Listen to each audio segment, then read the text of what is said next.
Alright,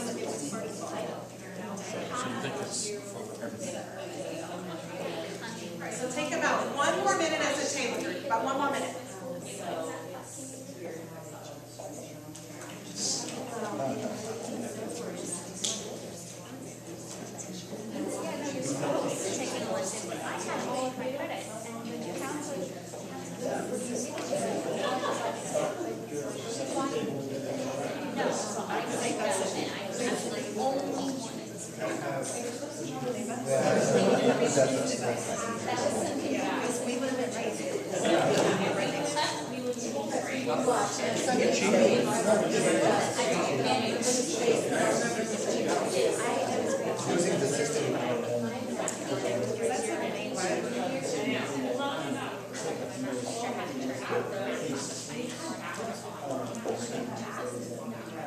Alright, so let's go ahead and come back together and have a little bit of dialogue together as a big group.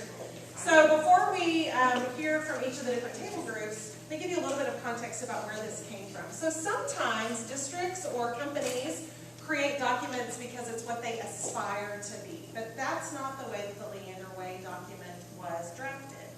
So for many, many years, people would come to work in Leander ISD and they would say, it's different here. It just feels different here. I'm not sure what it is, but it's different here. So about 15 years ago, leaders from our system came together and said, what is it that makes it different here? And so that's how the Leander Way document was created. So really it was to describe what's already happening in the system. It wasn't really an aspirational document, which I think gives you a little bit of a different frame about some of the words that might be on here. So if you guys are okay with it, what we'll do is we'll just hear maybe one comment that kind of resonated with your table about any of the sections of the Leander Way document. Do you have a table that would be willing to go first and talk a little bit about what were some of the conversations you guys had? Yeah, Sure, we can start. Awesome. We felt most of it read fairly straightforward. Like it makes sense. The only thing that kind of stuck out to us was the think systems. Ooh, interesting. It was one that having worked in the Leander system, I had a little bit of insight in, but that's one of the sections that doesn't immediately seem self-explanatory. Okay. Anybody else want to have any insight about? What about insight about systems? So we've done a lot of work and research and reading by Deming. And so Deming is a systems guy, and really it's in the corporate world, just thinking about systems. So as we think about our district, what we strive to do is to set up systems that enable students to do their jobs and allow teachers to do their jobs and to allow transportation to do their jobs. And so it's about setting up processes and systems that allow us to operate efficiently and effectively. I think being a rapid growth district has probably played a little bit into that mindset, because the way that you schedule, let's say a master schedule, whenever you have 1 high school, 2 middle schools, and 5 to 6 elementary schools is very different than our current reality where we have 6 comprehensive high schools. We're over 41,000 students right now. And so the way that we come together to make decisions and to figure out structures is by developing systems in our district. So it's not always perfect systems, right? We're always coming back. You saw continuous improvement on there, right? And so using those tools to straighten up and tighten up our systems so that they improve, but then also adapt based on where we are as a system. So, great, yeah. It's just in Yeah, perfect. Just that maybe the principals of the schools have a little less sort of freedom in how they do things, they sort of work together. Yeah, that's a great question. We actually were talking with our principals about that today. We had an instructional leadership meeting where all of our principals came together. And so we use the terms loose and tight. And so what are the things that we're going to hold tight as a system? So, for example, one of the things that's kind of non-negotiable or that we're tight about is that if you're teaching in our system, you're going to teach the standards. And whether those are the Texas standards for education or the AP standards or the IB standards, the standards are non-negotiable, right? That's something that we're going to hold tight. But maybe the order in which you choose to teach the standards would be something that would be loose, right? So we do have what we call loose and tight in our system, but the systems help define that for our leaders and for our employees in the district. That's a great question. Another table, something that you noticed on the Leander document. The reason I asked if they were very accessible was because I was kind of wondering, like, what you want parents to get out of this, because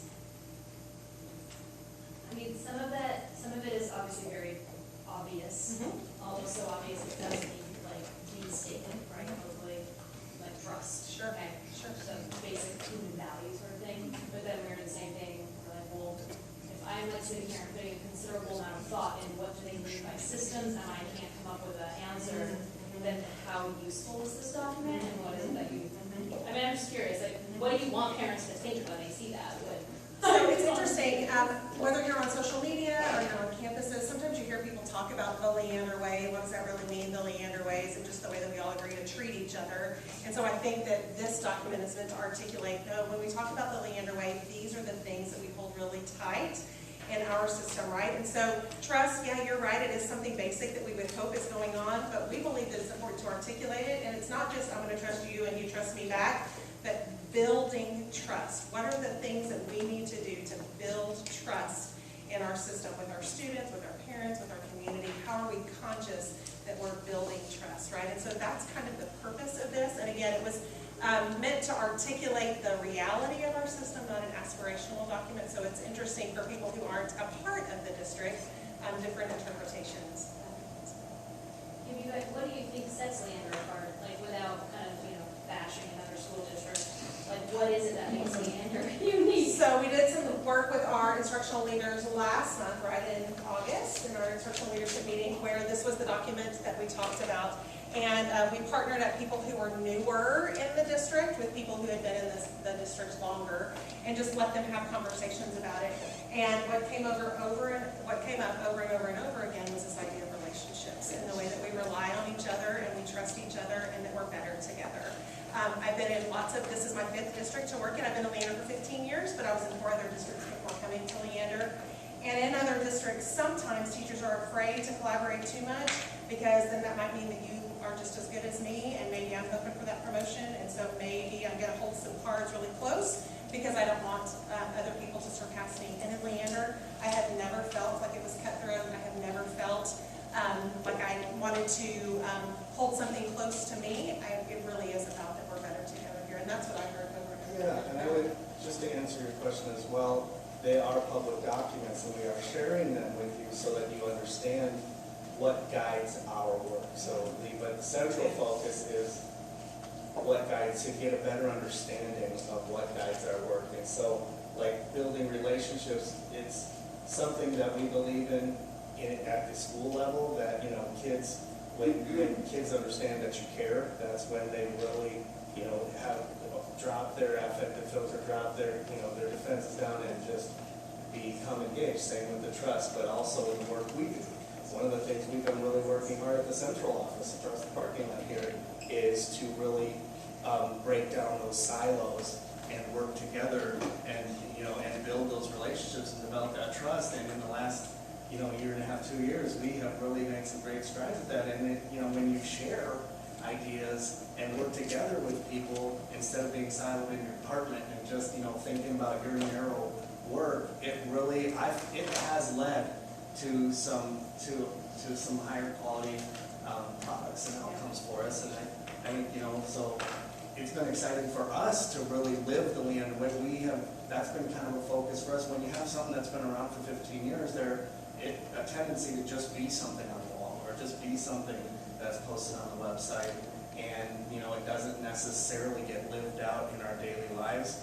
I think the Leander way has been getting lived out, but one of our top 4 goals this year is to really focus on that Leander culture and what it means and what are those important pieces. What does it look like being lived out at every level of our system? So like Jennifer talked about building relationships, and then that idea of thinking students first, that seems like a gimme, a gimme for parents, but I can tell you in some school systems, and as human beings, we all have to struggle with this and work through it and keep this center in our mind, that the system is not built for the adults.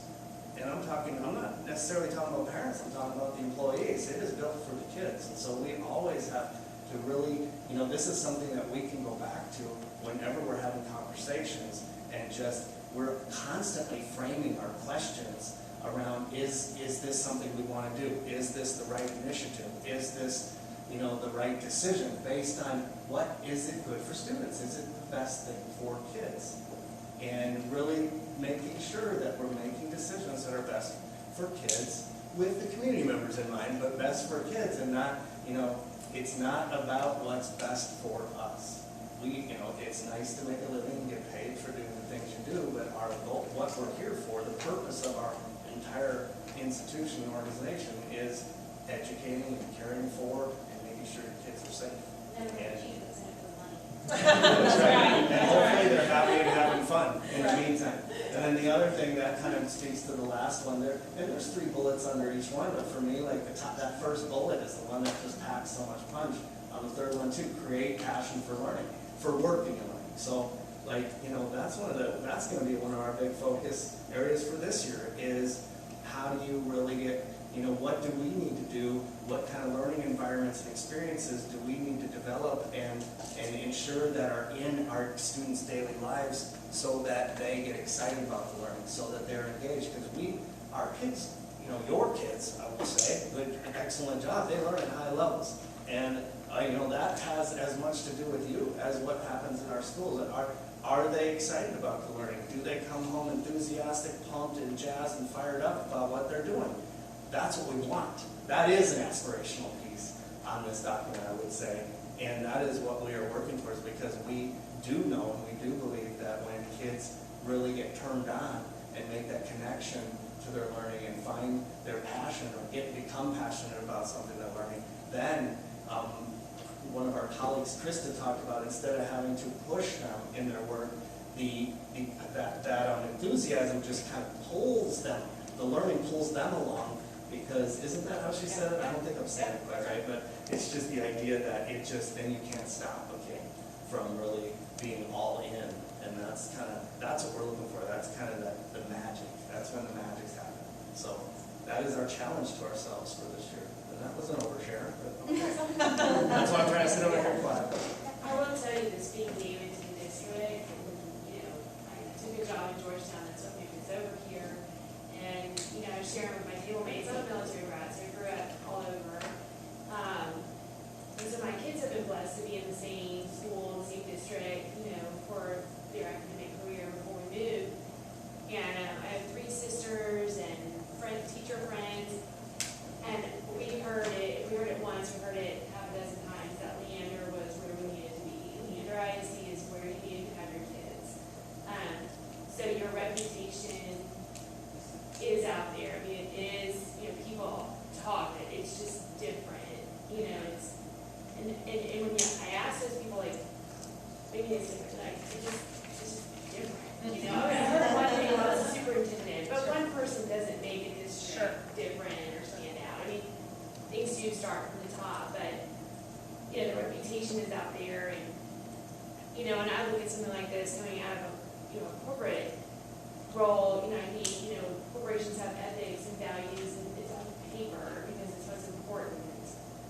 And I think when I see this, it not only shows that this is important to you, but it's a commitment, because those things can get thrown back in your face too when something doesn't go right? But, this doesn't, right, what you didn't right hold this. And so it just puts it, I think, to me on a different level, that it's out there, and it's visible in your schools, and it's in your classrooms, and it's on your website, and it's a quick snapshot of this is what's important, this is what we're about. And I think that's what makes it effective. I was gonna ask a follow-up question, which you may have answered, but I was gonna say, or ask, if you were saying that building relationships is a strength, which I will say that, like, a month into kindergarten, and I will hands down say absolutely, and I've been very, very impressed with the school, honestly. So I'm just curious, what would you say is the biggest weakness then? And is it then what you just said, like, if the target is to create passionate learners, is that where you see, I mean, weakness not necessarily. So I feel like I'm in a job interview right now. I know.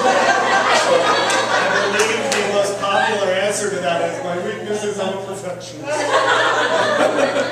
Which is that's not a real answer, I'm not a perfectionist. One of the challenges I will say is bringing everything together. And Jennifer, she's much more succinct than I am, so I should probably leave it to her. But the idea, when we're focusing on academics and focusing hard on standards, that we don't lose the humanity, the joy of learning, making sure, having happy, joyful experiences at school. And that, so that's, we do have some of the top scores in Central Texas, we were maybe in the state, but we also know there's a lot of areas to improve. So I could name probably a dozen weaknesses or areas for improvement or more. We could probably list 50 of them. And that's what we need to, and that's not to drag us down, but that's just to identify the areas where we need to work. So you'll never catch us, most likely, you might, but we're not going to be throwing test scores up here on the board and looking at that and stuff. And it's not because we're hiding them, because they're hurting. But that's not what we're about. We're about trying to make things better. That's what we're about in this group especially. And we're about, so like if somebody in this room might be saying, yeah, well, I actually hated this curriculum, right? My child didn't have a great experience in, this particular grade with this teacher or whatever. And we want to talk to you about, that's about building relationships too. We want to sooner or later have that conversation and then, follow up. And there's always going to be areas where we need to improve. So I guess I don't know how to answer that question because there's a ton of places where we can get better. Well, and I think one of our biggest challenges would be our rapid growth. So this year, in August, we welcomed almost 500 new teachers to our system. So out of 5,500 new teachers, right? And so some of that's based on growth, right? So we opened Larkspur Elementary. Glen High School is continuing to grow, right? So we are a growing system. And as you bring on new staff, so new staff isn't just teachers or instructional assistants or people who are working in our cafeterias or principals or instructional coaches, right? And so how do we make sure that we're living out what we truly believe in a rapidly growing system? How do we grow capacity in those that we hire? And so I would say that we are really focused on hiring people that this is at the core of who they are, right? And so in our interview process, but then what does it really look like in a rapidly growing system, and how do we maintain our commitment to these things as we have so many new people? I have a question. And as you guys mentioned a lot about, you were focused on the standards, and I know the standards are very important, but how do you adapt to what is happening currently in the world? And I can tell you from my experience, I had 2 to 3 years kids coming out for the Cool Week, and all of those kids are focused on technology and stuff like that, because I work in technology. And when I come in and I start explaining how this stuff functions in the real world, get clueless. I was like, you guys learn anything in school? See, there's an area right there. That's my thing. We should be focusing on the standards and meeting the standards and meeting the star scores and meeting this. Let's create the future. Where's the future? The future is in the real world. Let's prepare those kids for the future. Let's make sure they learn technology. Let's make sure they learn the trades. Let's make sure that they learn something they're going to lead from, not from achieving the star scores and stuff like that. So that's my biggest thing, because I was surprised that the really, really smart kids, maybe they're good at the game and stuff like that. When I brought them in the data center, you guys, I gave you a data center here across the street multiple times, and I know all the guys here. You have an awesome data center. You have so much technology that you put in these buildings. Right. Why don't you put your kids towards, being part of that technology, making sure they are the one that with the high school manage that technology, changing those Wi-Fi points. That's a real life. It's Right. not like stock schools. It's Right. not like, all those Right. things. Well, it's very exciting because those are the exact conversations we were having yesterday with Dr. Gearing. So he has been on staff for like 14 or 15 days now, right? And those are already the kinds of conversations we're able to have with him. So I would say that we're super excited. It really is a great transition into our next topic, because we're going to talk a little bit about instructional materials and what are the decisions that we're making together as a team this year, and how does it impact and make sure that we're connecting to the real world. So we're super excited. Regulations. So Matt has already done this slide for us, so I'm just going to skip over this one. And we're going to go straight into our technology and instructional materials adoption. So we're going to talk about 4 big areas. We're going to talk about state requirements, and then we'll talk a little bit about key priorities, committee development, and then we'll give a little bit of time for questions and comments. Yes? Quick question, the Yeah. hiring schedule of meetings? Yes. Is that, I got that for the calendar. Did you already send this out, Lisa Marie? No, I'll send it with everything.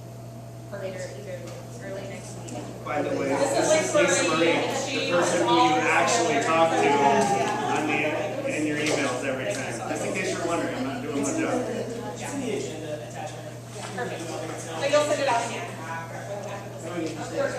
Yes, good question. Good question. All right, so state requirements. So what is the technology instructional materials allotment? Sometimes you'll hear us call it TIMA as an acronym. So it used to be in the state of Texas that the state provided money to us through textbook funds, and then there was also a separate fund for technology funds. Several years ago, the state transitioned, and now, instead of having separate textbook funds and separate technology funds, now we have technology and instructional materials put together. So, just thinking out loud, why do you think that the state would go from having these two separate buckets of money to one bucket of money? Okay, materials are going technology, we're using technology as our instructional materials. What else? Probably cheaper. Right, so they did not say, here's a bucket of money, and here's a bucket of money, so now here's your new bucket of money, right?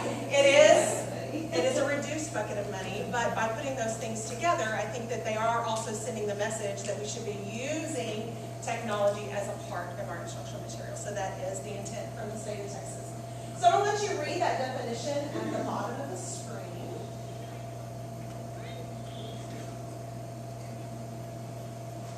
I'm going to give you 2 minutes to talk at your table for just a minute. So you'll see the term instructional materials, and then you see the term TEKS here. So TEKS, those are our Texas Essential Knowledge and Skills, our state standards. So instructional materials and TEKS. And then I also want you to wrestle with the word curriculum. So what is the difference between instructional materials and this idea of TEKS, and then what about curriculum? How do those things all fit together? So chat at your table for about 2 minutes about those words.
Take about 30 seconds for that. Okay, 30 seconds.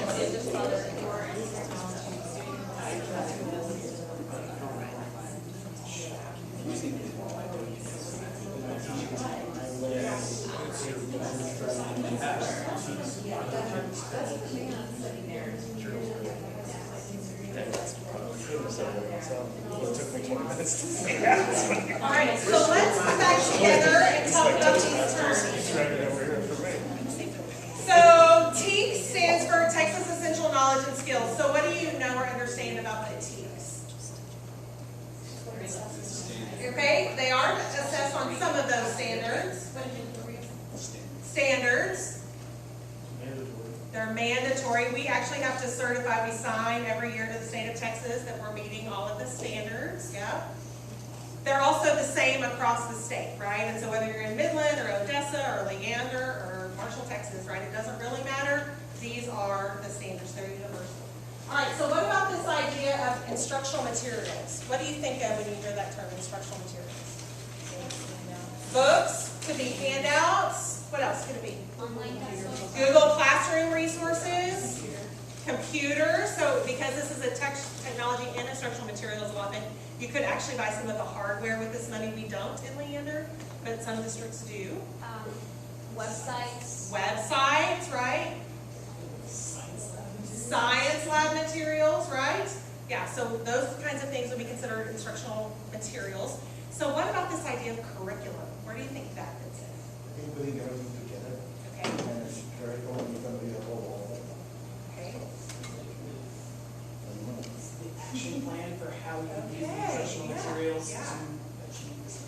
So here at Leander ISD, we actually have curriculum design teams that come together and they take those state standards and they bundle them into what we call units of study.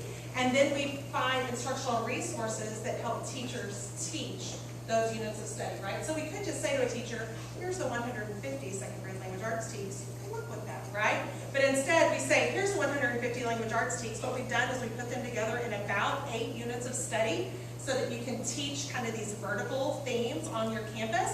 And then here are the resources that you need for each one of those units. So that's kind of how all of that fits together. And it flows. It flows, and it's Easy just with magic. 150 days. It's just magic. You So, know, in the state of 150 Texas, with TEMA, we have what they call proclamations. And so Proclamation 2019 are the resources that went into the classrooms fall of this year, so fall of 2019. So this year we had brand new resources for K through 8, English language arts, and Spanish language arts. So if you were a part of this team last year, you got to be a part of that process and kind of look at what some of our resource options were that were out there. We're super, super excited about what we're seeing in our classrooms already. Proclamation 2020 will go into effect next August. And what we will be looking at this year as a team are resources for English language arts 1 through 4, so freshman, sophomore, junior, senior English. And then other ELA courses and electives. So what might be another high school ELA course or elective? Journalism. Writing courses. Photography, maybe. That may fall under our career technical education, but things like speech and debate and some of those kinds of things, right, would fall under there. So lots of different things for us to consider as a team this year. It's going to be really exciting. So our priorities in going through this whole adoption are fourfold. So we do want to expand our stakeholder involvement. We want to make sure we're hearing from lots of people as we go through this process. We want to have a clearly defined process, right? So we're establishing systems to hear from lots of different people. We want to provide clear communication through the process. And then we want to make sure that we are providing for those critical learning experiences. So our stakeholder involvement will look like this. We will have in Leander ISD some district level committees. So teachers from each high school campus will come together to be a part of district level committees. And then we will also have campus level committees. So any teacher on any high school campus who teach those courses will get to be a part of that process. And then with our community, we will work with DLIT, which is our district-wide educational improvement council, as well as you guys, the Citizens Curriculum Advisory Committee, to provide feedback through this process. We should reverse the order on those two. Because they're Priorities. much more important. Yes. Exactly. This is the number one. So as we come together and learn more, we'll talk a little bit about the changes in the standards. The TEKS changed, which is what prompted the need for new instructional resources, right? The state is saying, here's what we want kids to learn, and so now here's some money to go get the resources that you need. We want to talk a little bit about the depth and complexity of the standards, because that really is changing in our courses, so not superficial, going really deep with our standards. We want to talk a little bit about the graduate profile. So we do have a document here in Leander that's one of our guiding documents called the graduate profile. That profile tells us what we aspire for our students as they leave our system. And so that's really important to us as we're considering what is the curriculum that we need to be able to think about what is it that we want students to know and be able to do when they're leaving our system. And then we want to think future ready, just like you were talking about, right? So it's not just how are you doing on the SAT, but what are the things that we want kids to know and to be able to do. We have clearly defined processes, lots of meetings already scheduled out. And then we just want to provide you an opportunity to ask any questions about this TEMA process, technology and instructional materials development. This is just kind of a general overview of some of the big work we'll be doing together as a team. Materials. Yeah, you're going to actually get the books that you get to flip through and provide Different feedback, right? It's going to be really, really, it's a fun process to get to be a part of. Yeah. Questions about that process? All All right. That was the lightning round. But Yeah. there are- No, sure. Yeah. Just a quick, is there, people who have done this before will know this already, is there going to be things for us to work on in between meetings, or is it going to be contained within? So I think it's gonna vary from meeting to meeting. So Matt and I were just talking Oh, about an sure. opportunity then for you guys to provide some feedback between this meeting and the next meeting. Sometimes we will send out links to say, hey, here's some new resources to go look at. You can look at them when you're here, or if you wanna take a look at them ahead of time, you can. So kind of an opportunity, I would call it maybe for some optional homework, if that's something that you want to do to dig in between meetings. Had the thought of, hey, we're adopting this new textbook, you got 45 minutes. Yeah, read the whole thing. Sometimes it is kind of like that. But we try to spread it out. And so we're going to flip the script a little bit, Lisa Marie. I know it's time to go. But we are going to send out something to you to do while you're in the next couple of weeks. And it is something called the Thought Exchange, which is I don't know if any of you have participated in the Thought Exchange before, but it is kind of a special new type of survey. And what's new about it is that you'll be asked a question, usually one or two questions, and you have the ability to respond to the question. It's an open-ended response question, and so you give your open-ended response, which will be anonymous, your name's not attached to it, and then the fun part is that it goes into a queue, and then there's a next step, which is you can read other people's responses and rate them according to how you feel about it. So it's not that you're seeing other, it's actually pretty cool because Zero, I give you a 0. unless you sat down and like looked over her shoulder, you did not know it was her. But what it does just provides that extra level of insight, not only what people are thinking, but then it gives you that second layer of ranking them. And I think it's 1 through 5. But you just, you say, well, I give that one 5. That really resonates with me. I give it 5. This one, yeah, I can see that. It's a 3. I totally disagree. That's a 0. And so then we can, we're not only just looking at people's responses, we are also just getting that layer where we'll be like, here are the clusters that really came out. And so it is, sometimes when you just do the straight survey, sometimes the questions can kind of steer the responses. This is a way to kind of mitigate that, and so that you are getting, starting with an open-ended response, that's more than that Likert scale. I'm somewhat like it, or I sort of don't like it, and you can really say what you feel, and then you kind of get a whole community-wide. So I'm not saying in our group, it should be doable, but we'll see, you don't necessarily, people can get fatigued trying to like even rate every, rate every single response, and so you just do 1, you do 2, you do 20, you do them all, whatever makes sense to you. And we're going to do one of those because we are doing them in several different groups. Of course, like I said, this is the most important group, and we are just asking people, and this is perfect because it speaks to some of the comments and discussion today.